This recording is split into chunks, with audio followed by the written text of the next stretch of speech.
it can be given to you by your daughter. Your daughter, she has to be of age, like above 6 years old, she's allowed to say. You had to see some of this stuff is so bad. Voter ID. That's an excerpt from a speech Trump gave to Republicans in Miami yesterday. He's talking about the SAVE Act and trying to institute stricter voter ID regulations for the upcoming midterms. But he included this bizarre segment about having a 6-year-old daughter who's of age. And just to be clear, there's no context that makes this remark make sense. If you go and watch the minutes before Trump said this and the minutes after he said it, there's no logical connection between what the SAVE Act would do and anything to do with a 6-year-old girl. The SAVE Act that Trump is pushing so hard right now would require additional documentation for eligible American citizens to be able to vote. And it's predicated on the idea that Democrats cheat to win elections, that they allow undocumented immigrants to vote, that dead people vote in elections, that election fraud is rampant in blue states. And none of that, strictly speaking, is true. There has never been any evidence of widespread fraud benefiting Democrats in elections, even though Trump pushes this conspiracy theory over and over and over again. The reality is just that Trump is unpopular, and the elections he's lost were lost because Americans remembered his terrible track record. For the upcoming midterms, Trump and the Republicans are back in the exact same spot. He's been in office now for over a year, and Americans are furious with everything that's happened. So instead of addressing or trying to fix any of those issues, Trump and his party are going to try to make it harder for Americans to vote. This side quote about your 6-year-old daughter being of age was something that Trump, in his typical fashion, inserted randomly into his speech.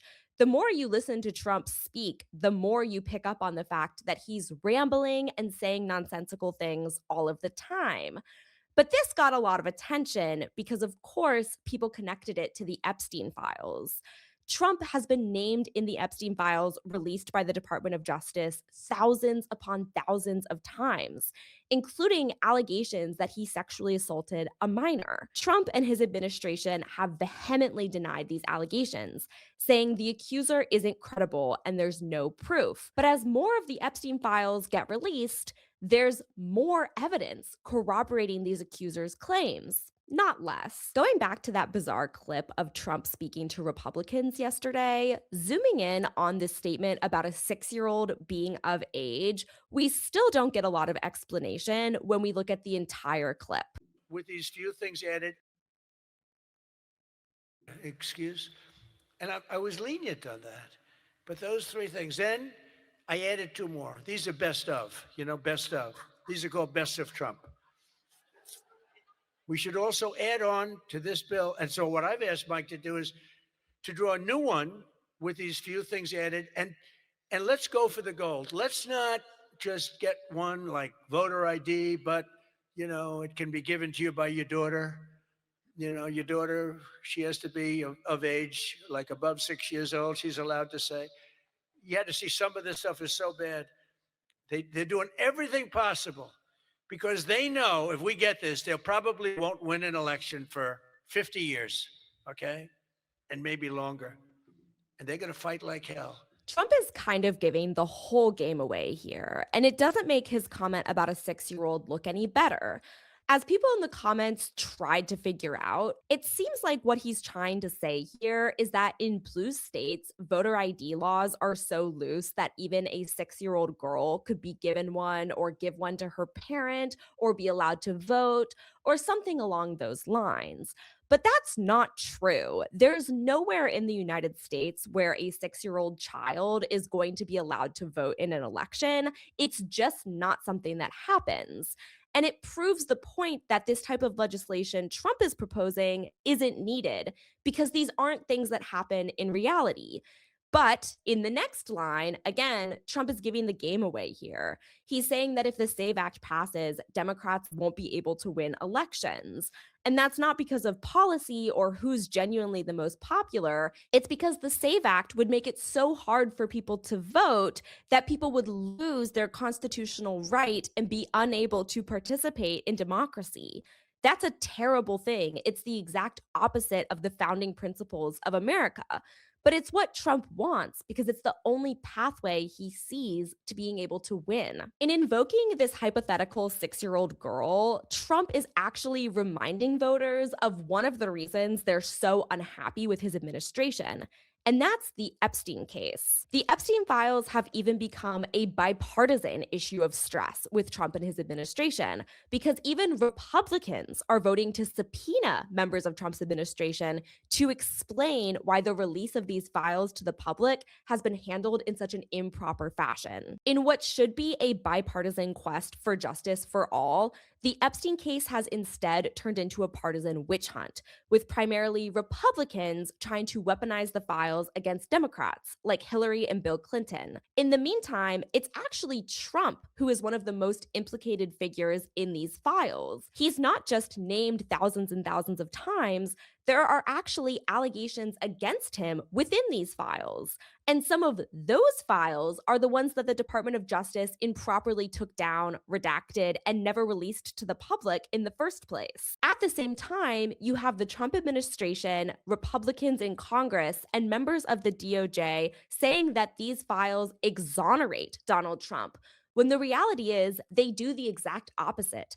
They raise more questions than they answer, and they show how little investigation actually took place when these allegations were raised to begin with. That's no surprise, considering that at least one member of the DOJ previously served as Donald Trump's personal lawyer. So, of course, they have a reason to want to try to protect him. There's a clear conflict of interest and the weaponization of what's supposed to be a nonpartisan branch. But since journalists and onlookers raised questions about missing Epstein files, some of those files and some of those files concerning sexual assault allegations against Donald Trump have since been restored to the public version. These files include interview transcripts and other documentation from the FBI concerning a woman who accused both Epstein and Trump of sexual assault in the 1980s. Trump later said he had cut all ties with Jeffrey Epstein, but that took place after this point. At the same time, these documents were taken down from the Epstein files and then later put back in the Epstein files. A local South Carolina outlet called the Post and Courier, which has won the Pulitzer Prize, well, they were doing their own investigation into these accusers' claims. This is a local news outlet in Charleston, South Carolina, and they did good old fashioned reporting to try and corroborate what this accuser had said in these documents. As a journalist myself who has reported on sexual assault allegations for years, I'm fairly familiar with how this process works. A lot of times, when someone makes an allegation of sexual assault or another form of sexual violence, the events they describe happened privately. There was no one around to witness them. And a lot of times, there's no hard evidence like recordings to prove or corroborate exactly what occurred.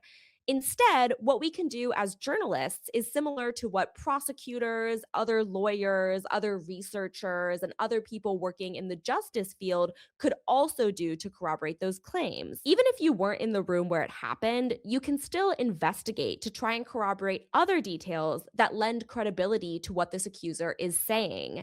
The accuser's testimony itself is a form of evidence that's admitted into courtrooms all the time and is often the basis for investigations into criminal and civil claims. In addition to that testimony, journalists and investigators can look at the details of what the accuser has alleged to see, well, were they in this place at that time? Did these other events actually occur? Are there any details in the historical record that we can use to corroborate any of this testimony? And that's exactly what these journalists did. They looked at details like where the accuser was living at the time, things she remembered about her family, about meeting Epstein, about his associates that she was also in contact with. And then they searched the historical record to see if any of that was true. As it turns out, a lot of it was true. So, reading directly from the Post and Courier, their investigation found, using archived government records and news accounts, the Post and Courier found that the woman provided verifiable details to agents about her family background and its legal entanglements. She offered the name of an Epstein business associate on Hilton Head Island, who became a central figure in the drama, with specifics that are reflected in public records. The accounts describe an early phase in the mid 1980s of potential criminal conduct by Epstein that involved sexual activities with minors on Hilton Head. The alleged victim told the FBI she was under constant pressure from him to recruit more girls there to, quote, come party with him and his disgusting older friends. The incidents almost always involved drugs and alcohol and turned violent, with hair pullings and beatings, according to the woman. These types of patterns that this woman described are consistent with what other victims and survivors of Jeffrey Epstein have already told us. If you study their cases and their testimonies, you'll see that these types of descriptions are common. A lot of times, young women and girls were recruited to bring on other young women and girls and bring them into Epstein's orbit. A lot of times they were paid or otherwise trained or groomed to do this. When it comes to the accuser's claims about Trump, her memory is more foggy. She provided some details to FBI agents, including that this alleged encounter happened when she traveled north to either New York or New Jersey with Epstein, who was already a fixture in elite society by then. Trump, at the same time, was already a prominent person in the New York scene and had a relationship with Epstein around this period. The Post and Courier reports that this accuser, as well as a friend of hers, both reported these allegations to the FBI in 2019. Now, the Trump White House says that these allegations were made as a politically motivated attack to stop Trump from winning re-election in 2020. But the reality is, these allegations were made over a year before then, after Jeffrey Epstein was arrested on federal charges of sex trafficking. These women weren't the only people to come forward at this time. Hundreds of people were coming forward to talk about Jeffrey Epstein and their experiences with him. So the White House is presenting a somewhat misleading narrative to try to explain why this accuser would come forward. The reality is obvious. And as is documented in these interview transcripts, she was worried about coming forward and felt that there would be no point in making these allegations all these years later. The FBI actually encouraged her to sit for multiple interviews and to provide more details about Trump specifically because she was very reluctant to do so. And that's reflected in the Epstein files, the same ones that the Trump administration is pointing to as exoneration. They're hoping that you won't read those files and see what they actually say, because they know that a lot of people are just getting information about the files secondhand through social media and extremely partisan, biased sources.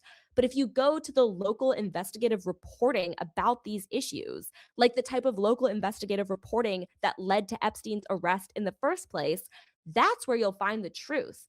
That's where you'll find the real evidence and the real corroboration that actually provides credibility to what this woman is saying. Now, we can't go through the entire investigation today because it's too long and there's too much detail here, but I would highly encourage you to go read it yourself on thepostandcourier.com because it provides a great examination into not only what this accuser came forward to say, but also into the value that local journalism and these types of independent investigations hold. These journalists were assembling facts that the FBI either couldn't or wouldn't. Despite all their resources, all their power and authority, the FBI did not pursue this investigation further, even though there is evidence for what this woman was claiming. It was journalists who had to take matters into their own hands. And that's a pattern we've seen over and over again throughout recent history and beyond. It's also worth noting how much work these local journalists put into this case. The Post and Courier couldn't actually speak to this woman because she declined their requests for an interview, and so did her lawyer.